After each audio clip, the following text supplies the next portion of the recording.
This is the S2G podcast. I'm your host, Tanya Bekritzes. In this episode, we hear from Seth Goldman, natural foods veteran and current founder and CEO of Just Iced Tea, about his insights into some of the top industry trends and where they're headed.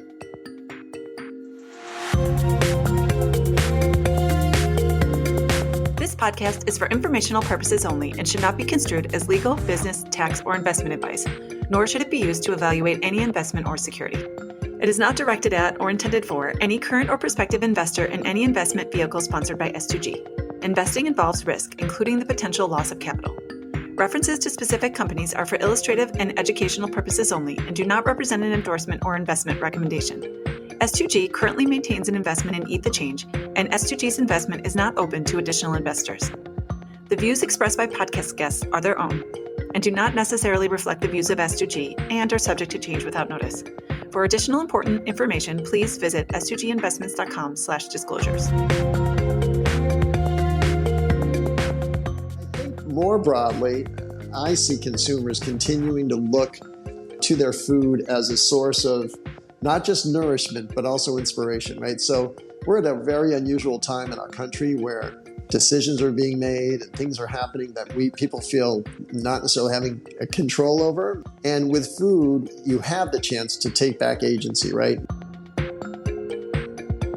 The natural and organics product industry has grown from $97 billion in 2007 to over $300 billion in 2023. Fueled by shifting values, social media trends, and a post-COVID focus on wellness, a growing sector of the population is paying much more attention to how their food choices can impact health outcomes. And a seemingly limitless number of products across categories are lining up to meet that demand. To help us pick our way through this fast-evolving landscape, Chuck Templeton sat down with our friend Seth Goldman. It's impossible to sum up Seth's career with a title. He founded Honest Tea back in 1998 to bring natural, lightly sweetened teas to a market that was dominated by sugary drinks. He eventually sold the company to Coca-Cola and pursued other ventures, including serving as the chair and executive chair of the board of Beyond Meat, co-founder of PLNT Burger, and the co-founder and CEO of Eat the Change, a company selling nutrient-dense snacks and beverages. But when Coca-Cola announced they were discontinuing Honest Tea in 2022, Seth knew it was time to return to his roots, and he founded Just Iced Tea, an organic, fair trade, brewed tea line. Long story short, Seth has been at the forefront of this industry for a long time, wearing many hats and immersed in a number of product categories. In this episode, we get into all the buzzworthy natural food topics, from labeling to regenerative ag, plant-based meat, marketing strategies, incorporating the company mission into storytelling and supply chain, and so much more. It's always a treat catching up with Seth, and we hope you find these insights as illuminating and spot on as we do.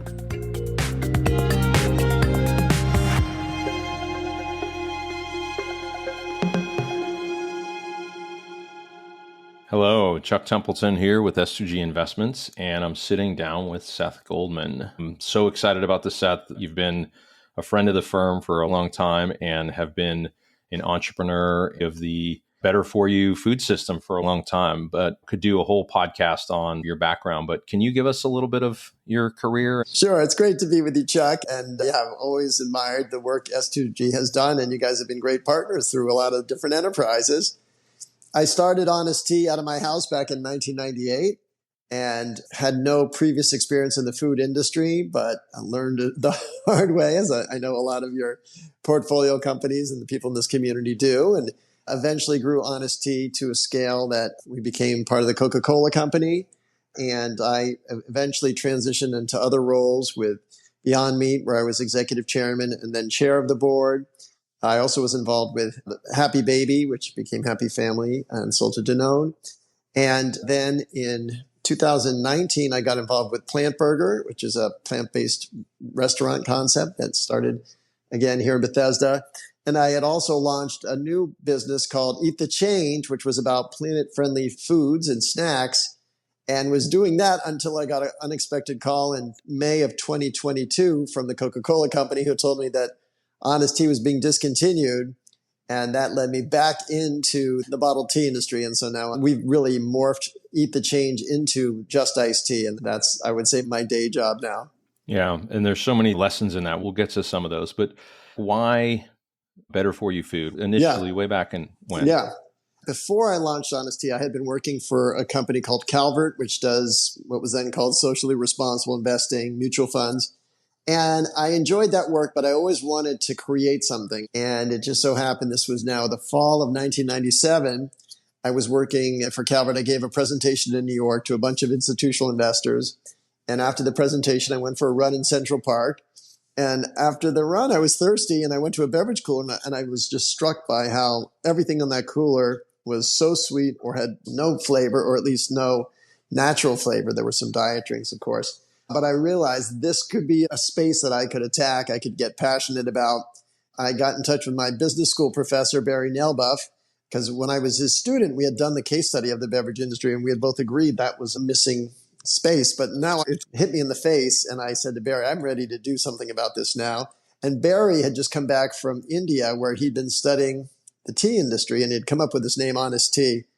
And so one of the things about Barry that was great, even as a student of his, is that he would always say things aren't as complicated as they seem. And when you're not in an industry at all, it can seem really complicated. So just break it down into smaller pieces.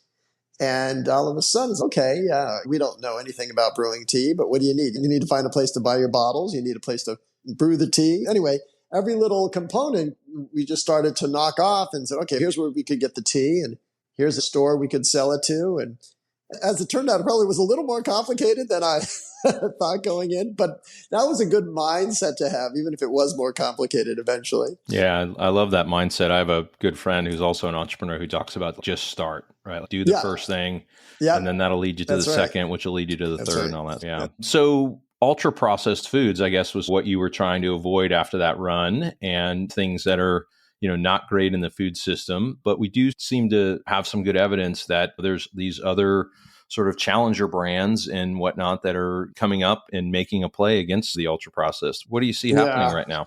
Let's just break down that whole term, ultra processed foods. I think it's a really misleading term, because you can have very unprocessed foods that aren't great for you, should not be part of a regular diet.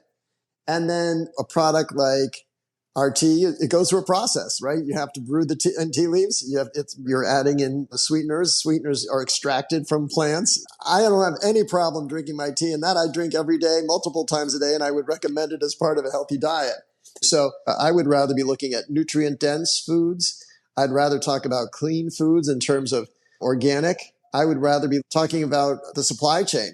And so fair trade to me is certainly something when I'm looking at a commodity crop, whether it's cocoa, tea, or coffee, that supply chain, I want to make sure has things I can feel good about. Yeah. So there's some simplification of food that's I was just going to ask that. How do we simplify it for the consumer so it's easy for the consumer? Because consumers are busy. They don't have a lot of time at the shelf. How do we help them understand that? What's some of the opportunity there? So some of the shorthand you can use is organic and fair trade. Those are labels that do say, obviously if it's organic, that there's not going to be persistent synthetic chemical pesticides, fertilizers, herbicides, or artificial ingredients going into the product. Fair trade, again, is a labeling system that talks about what's happened to the labor in the supply chain. And then the nutrition panel, again. So, what you want to look for there is, are you avoiding saturated fat, or are you avoiding cholesterol? Some of those labels, to me, are going to give you more clarity around the dietary choices you should be making. Yeah, it's hard. It is hard for the consumer. And I think brands that continue to have that and are able to articulate that to the consumer then become like an icon for the consumer that they always know to be able to reach out to, because they trust it. That's right. And that trust is so critical. You've got to be able to trust what you're eating. Because the thing about food is the most intimate brand experience any of us can have, right? Like, you can talk about wearing clothes on your body, and I want to show those brands. But with food, you're putting brands in your body. And that is nothing more intimate. So you've got to have trust in what they're selling. And that's why all the companies that I've been part of have really relied on that third-party validation, right? Don't take my word. I say, oh, this is natural or this is clean. Look at what the certifications I've been able to get. In the case of the U Organic Seal, that's a federally enforced standard, right? And again, with fair trade, that's a third-party verified seal that goes from the tea garden all the way through to the bottling plant. So these standards are important, and there has to be rigor to them. And so we've got to make sure the consumer can trust what we say. Yeah. And I know from your standpoint, you've really dug into your supply chain. And so tell us a little bit about that. Why was that important for you? It's really one of the most gratifying parts of my work, because even going prior to before I went to business school, I was really in the nonprofit sector. And one of the issues that I was always mindful of is just how fortunate we are in this country and how, for the most part, how unfortunate so many different populations are just by birth. And so how can we create economic opportunity in parts of the world or parts of this country that haven't had that access? And through commerce and creating economic livelihoods in these communities, we can have a real impact. And it's, as I said, it's an economic model. This isn't charity. This is business, but it's business that uplifts these communities. And when it's fair trade, not only are we paying a fair wage, but we're investing back into these communities, whether it's in India, where we've helped set up a computer learning center in the rural foothills of the Himalayas, which is amazing, but that learning can happen there.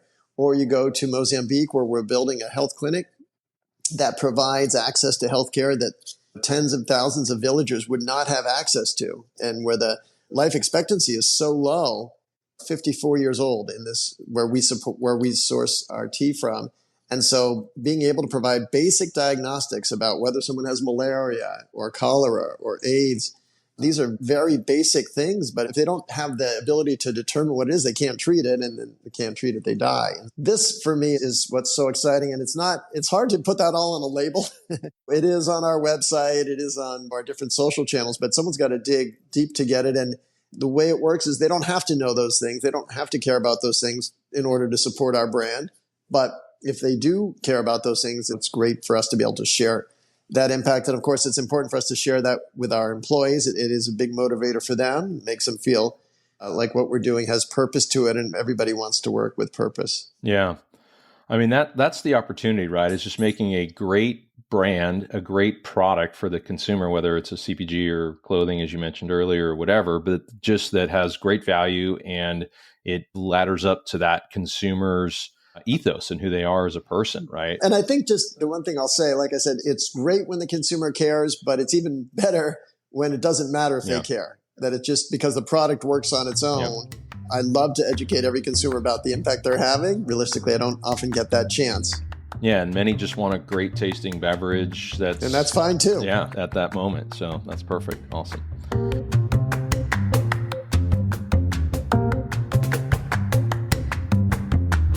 Speaking of brands out there, so we both recently attended Expo West. What expo was this for you? So I've had 27 years of going to expos. So I am one of the gray hairs on the floor now. That's phenomenal. And even the pandemic year I count because my plane landed on the tarmac. As I was landing, I got the note that Expo West was canceled, and I basically stayed in the airport and flew back home. Yeah. I remember watching all the sort of content on LinkedIn rolling back and forth on, is it going to get canceled? Is it not? But anyway, good. And so what were some of the major trends and products that stood out for you? Obviously, every year it's a little bit different. Some years it's hummus and some years it's water. And so what was this year for you? There were a ton of drinks with, I'm obviously very beverage focused, tons of drinks with, I won't say gimmicks, but with little extras in them. And so there were a lot of prebiotic and probiotic drinks. And then there were prebiotic teas and probiotic teas and drinks with different sweeteners, different alternative sweeteners. The thing that was striking to me, and I guess I'm allowed to be just iced tea centric, was that there was no one just selling tea. That's just what it is and what it says it is. What was surprising, and I guess for us reassuring, is our positioning of just being a simple, clean drink without gimmicks was actually a refreshing place to be. So talk about that. How has the beverage industry changed over the years from your original launch to this new launch? What's the difference you're seeing? A lot. It's really interesting. So first of all, you go back to the Honest Tea days. Back in 1998, the average bottled tea had 100 calories per 8 ounce. And you look today, there are very few bottled teas that have that kind of calorie profile. And so there are so many more less sweet drinks out there. Honest Tea was really one of the first to sell that, what we call just a tad sweet taste. But now there's, across every category, you're going to find much less sweet drinks. What's interesting, there are very few full calorie drinks. And one of the reasons juice has declined so much is because by definition, it's full calorie. So that's been a huge shift. The other thing that the pandemic really forced was people moving out of glass bottles. And so again, we launched Just Iced Tea after the pandemic. And we saw tons of glass capacity. We're like, let's go back to that original package because it does matter So I think there's too much plastic bottles out in the beverage category now. I think consumers have expressed a concern about plastic and microplastics in so many different forms. So we're not, for example, going into plastic. We are going into cans, but we're not doing plastics. And then as I look at tea, which is more specific, the bottled tea market is actually less competitive now than it was 10 years ago. 10 years ago, you had big brands, whether it was Arizona, Snapple, Tazo, all in glass bottles, all selling premium. In Nantucket Nectars had a bottled tea in a glass bottle. Today, there were very few premium teas. And when we talk to buyers about the whole category, I say it's a little bit like somebody rented your house and you come back in, you're like, wait, what did you guys do with the place? You kind of let it all go to pot. You didn't take care of this category. You didn't innovate. You didn't really create any excitement about it. So at least with respect to bottled tea, which is a stable category. And what I mean by that is there's other things you'll see that are fads, right? There was a coffee fruit fad, or even kombucha's kind of had a spike and it's settled a bit. But tea is always out there as a category.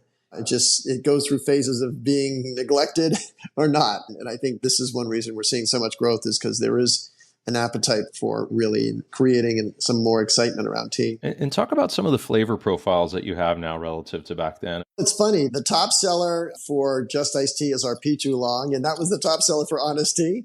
Although actually our Honey Green was very popular with Honest Tea, and that one is not as popular with Just Iced Tea. So there are some shifts. I would say one thing that continues to, the consistent demand is for the unsweetened drinks. So we do have an unsweetened green, an unsweetened black, and at Expo West we launched an unsweetened oolong. I would say some of the things that go through phases are different flavorings. So like cinnamon does not seem to be popular now, whereas we had a cinnamon skew, or chai taste profile. We've just launched a peppermint herbal tea. We think that's going to be of interest to people. And then we always, that was delicious. Yep, thank you. Yeah, the other thing is the herbals. So we just launched an orange mango herbal. Again, tea does have caffeine, but when you go for herbal, you're trying to reach other day parts. And we've seen a lot of interest in that variety as well. So I think one of the neat things about tea, just as a drink, and it is the world's second most popular drink, right? Second only to water, because it's obviously hot tea consumed all around the world.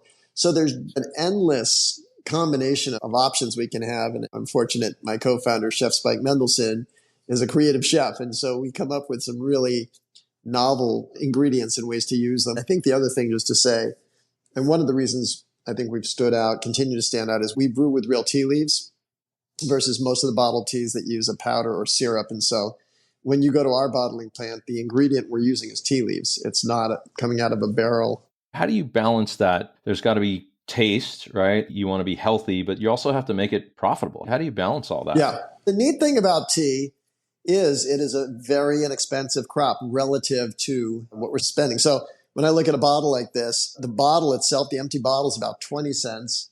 The packaging, other components is probably another 20 cents. The tea leaves themselves, that part of the ingredient, 4 to 5 cents. So even with it being organic and fair trade and a high quality and all these incredible ingredients. So yes, we do spend more than others on our tea ingredients, but still a very small component of our cost of goods. And so fortunately, we have great partners with the bottling plants who are able to help us blend the ingredients in the right way and deliver a high quality product.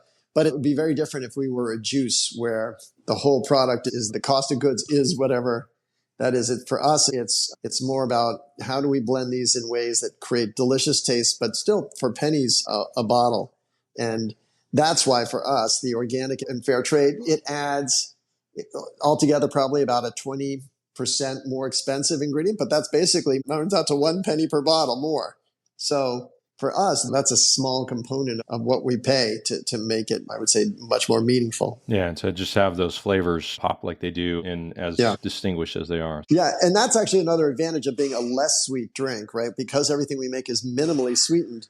We don't have to work as hard. It's just subtle tweaks and you can still get the taste, right? If this thing was super sweet, then you'd have to really shout your ingredients out to overcome that sweetness. Yeah. So one of the things that I've always been a huge fan of, and I tell a lot of entrepreneurs, one of the things that you do is I don't know how, but you always have a sample at the ready, it feels like, or a bottle. So, you can be out. And I'm also always branded too. Yeah, always branded. That too. And I tell a lot of aspiring and young entrepreneurs, you should do what Seth does. So how are you seeing brands reach consumers these days, and how has that changed over time? I know sampling is a big part of it for you, obviously, get the product in their mouth. So what else? Yeah. Sampling is core. And for us, it's still going to be the biggest investment we make every year. And we hire interns every year because they have that energy for what we're doing. They communicate, it's face to face, and there's no better way to make a direct impression. But obviously, especially as things have evolved, we need to be active on social media. We need to find ways to connect with the consumer and make sure that they get to hear our story from different angles. And I think the other thing that's important, and this is where social media can be so helpful, is you can also make it fun. If you're just like, tell the story, you lose that chance. We just came back from a field trip to Target. We're launching in Target later this spring. Congratulations. Thank you. We're excited about it. So we did this. It was a visual trick, but it makes it look like Spike and I are jumping over the Target building. And that's just fun, but it gets attention. And hopefully that video gets eyes on it from people who aren't just looking for product. It's an ethos that you continue to reinforce about the brand and your values and that kind of stuff, right? Yeah. So. Yeah. And we learned that at Honest Tea. There was a period there where we were so into the mission that we thought that's all that really counts in terms of what we should be communicating. And of course, we still care deeply about the mission. But as I said earlier, that's not the way to reach most consumers, right? It's got to be about great taste, nice label, finding it on a shelf where you can find it. And then you get the chance to talk about those things later. So adding fun to the mix of our messaging is just really, it's always important. It is that approachable brand that is doing the right things, but doesn't take itself too seriously to some degree. Yeah. So is regenerative agriculture, it's an up and coming phrase. A lot of people have known about it for a while, but certainly more people are learning about it. And so how do you think about that? And is that going to be a trend going forward that people will be doing more of? And what is it? So first of all, I'm excited about it because anything that sort of works to elevate a standard is great. So regenerative, like the word suggests, really is about using the inputs available to feed and refeed as much as we can a closed loop. So finding ways to minimize external inputs, especially when external inputs are chemical, synthetic. An amazing example of regenerative agriculture is what we see in this tea garden where we travel to in Mozambique. They have a worm farm. They have compost. They have citronella they use as their pest insecticide control. And tea leaves are the ultimate regenerative crop because there's no plowing under, right? So the bushes literally, you pick the tea leaves, you come back in 3 weeks, you pick the leaves off the same bush, they regenerate. That's obviously a much lighter environmental footprint when you're not plowing. If it's no-till, you're not releasing carbon, you're capturing carbon and you're supporting that whole approach. So these are really important methods. And then I think regenerative on its own is a great step. When it's regenerative organic, that's to me the real goal, because there are definitions of regenerative that do allow synthetic chemicals to be introduced, which, as we know, those can be harmful to ecosystems and to the people involved in the supply chain. And all of our tea leaves and our sweeteners already meet that standard. We have juices that do not yet meet that standard. And I say do not yet because we are working with our suppliers to move to that standard. I think the only downside of it is to the extent, and this happened a few years ago when the non-GMO project was going, I had buyers who would say to us, you should be getting that butterfly on your label. And I'd say, I've got organic on my label. That organic by definition means non-GMO. And I said, why would I want to confuse the consumer, or why would I want to undermine the organic seal to suggest that's not enough? So what I would want to do here is make sure we certainly strive for regenerative organic, but I don't want the regenerative seal to in any way undermine organic. So going for both is great, but I wouldn't want someone to think that by being regenerative and not organic, they haven't finished the task. Yeah. Yeah. Again, messaging to the consumer. I mean, there's continued opportunity there. But even the term, it's a productive term, meaning it helps people think differently. People can get it. It's hard to imagine people opposing regenerative approaches. And just to go back to that garden in Mozambique, it was so inspiring because literally the only external inputs to this community was cooking oil and then salt. But other than that, everything grew. They could feed themselves with all the inputs in the garden.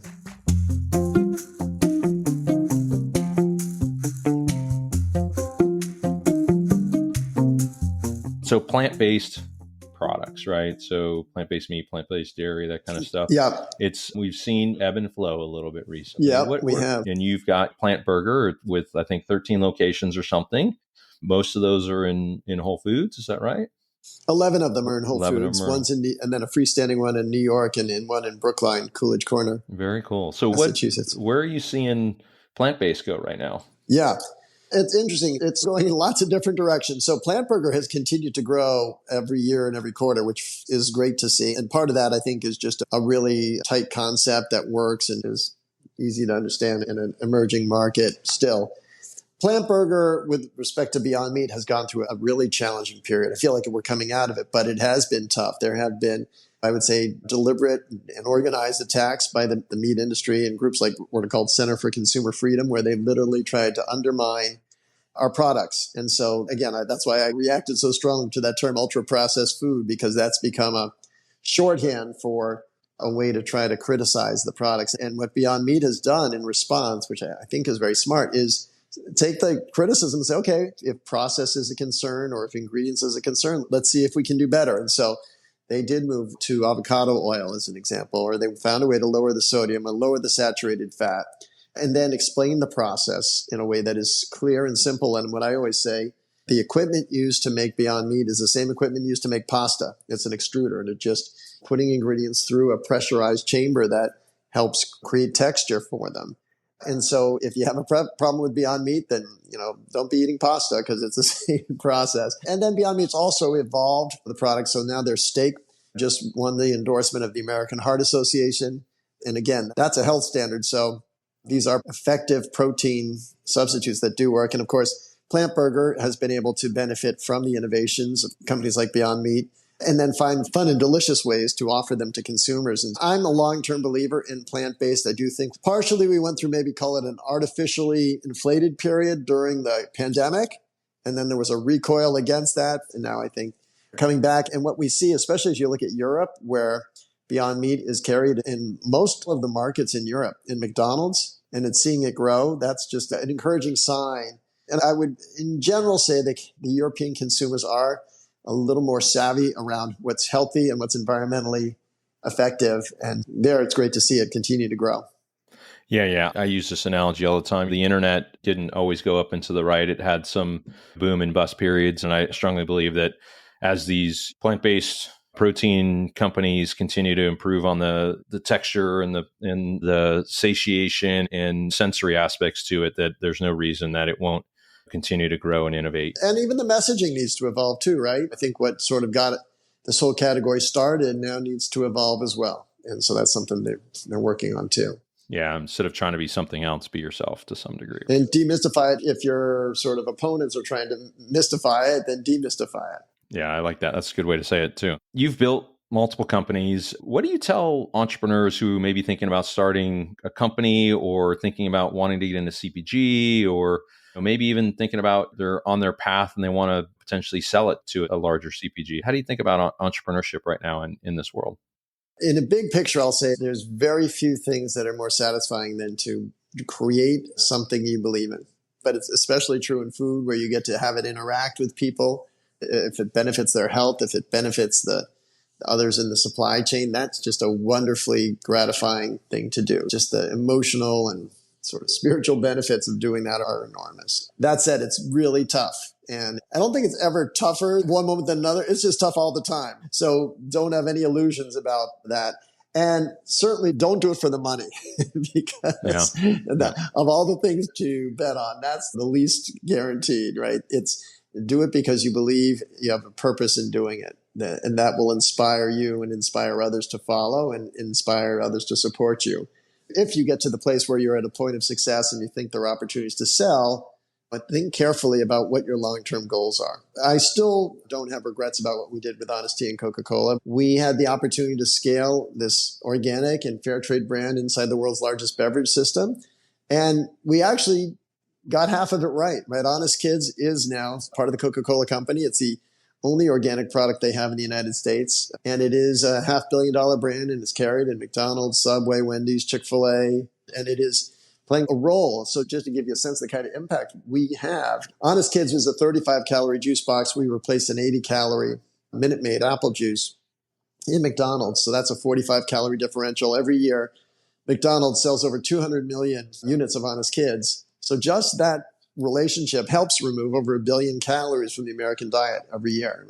And you're acclimating those kids, this is a Happy Meal, to a less sweet palate, which again has long-term benefits. So, when you get it right, the scale can matter. It can really make a difference. And that's a wonderful thing.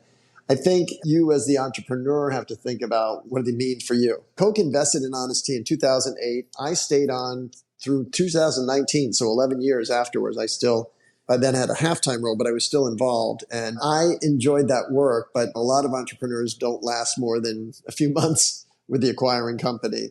And so be careful what you wish for. And some people idealize when I can sell, I'll go on and do other things. I'm friendly with the founder of what was Fresh Fields at the time, and he was building it, and his board came to a decision point. Do we sell to Whole Foods or do we go public? And his board basically said, we're going to sell to Whole Foods. And they said, we'll sell to Whole Foods and then you can go do what you want. He says, but I was doing what I want. So you do have to think about what's important for you. Yet at the same time, we also have accountabilities to our investors, right? We take their money. It's not for keeps. We're expected to get them their money back. And so there's an expectation that we have to find a way to get them their money back.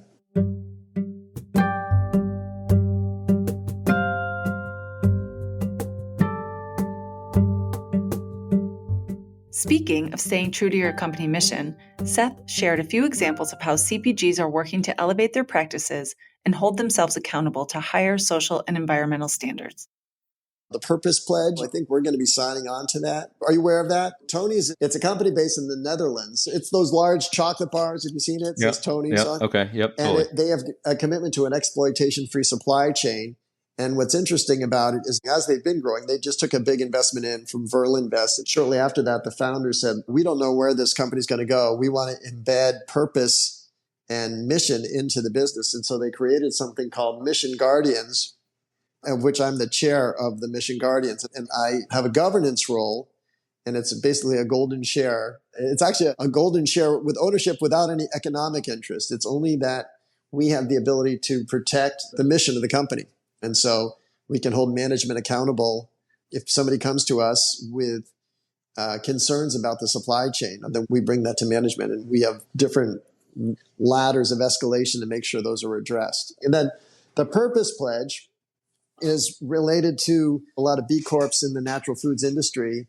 Dr. Bronner's just dropped out of being a B Corp because they see a lot of people can get this certification.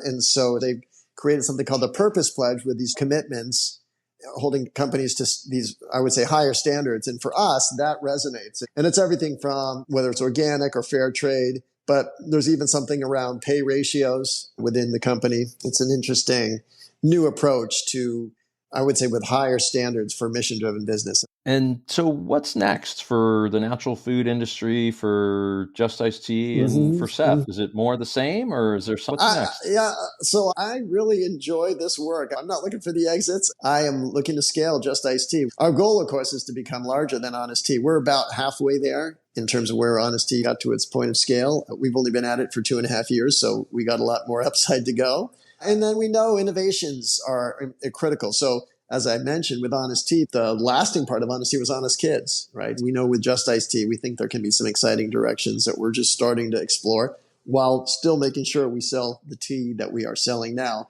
So there's scale ahead for us.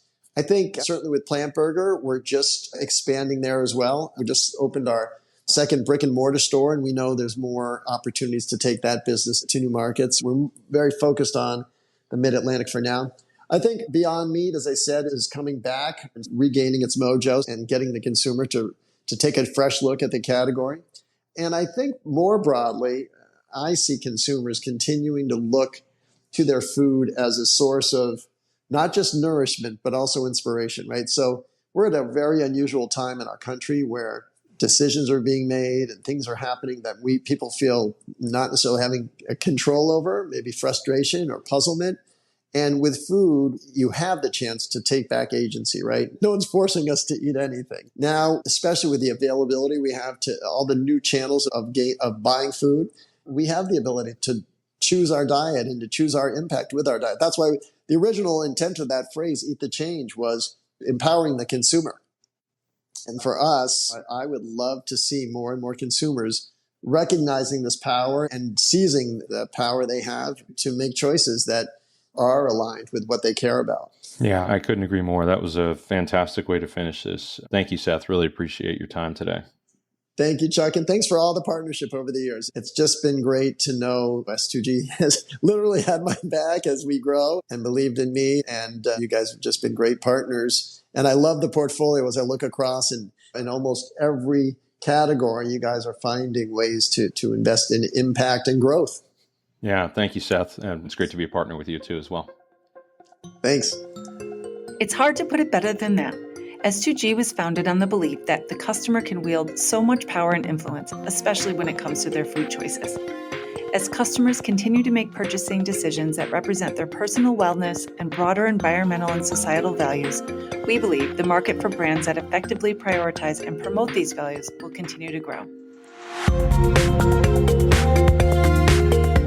Thank you for tuning in to the S2G podcast.